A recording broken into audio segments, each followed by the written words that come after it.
இல்ல இப்போ என்னன்னா, அந்த அந்த அது திட்டமிட்ட சரியான்னு இப்ப தோணுது. ஏன்னா, இப்ப அவங்களுடைய ரியாக்ஷன்ஸ் ஏன்னா தாவேக்காவோட போயி, நீங்க வந்து ஆட்சி அமைக்கிறதுக்கு உதவி பண்ணதும் சரி, அமைச்சரவையில பங்கு பெற்றதும் சரி, அதையெல்லாம் விட்டுறலாம்.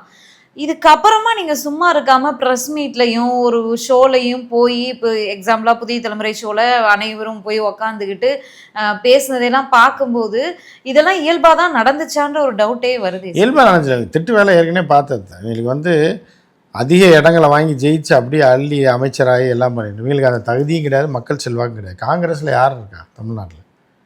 தனியாக நிற்க சொல்லுங்கள். 1.5% பிஜேபிக்கு கீழே தான் போகும்.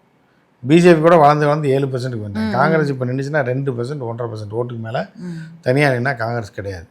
அந்த டெல்லியில் இந்த ராகுல் இப்போ ராகுலே எவனும் மதிக்க மாட்டேன் போச்சு. ராகுலுக்கும் போச்சு. ராகுலோட டம்மி பீஸுன்றதை எல்லாருக்கும் தெரிஞ்சு போச்சு இப்போ. ஸோ அப்படி இருக்கும்போது இவர்கள் இதோட கெதி அவ்வளோதான், முடிஞ்சு போச்சு.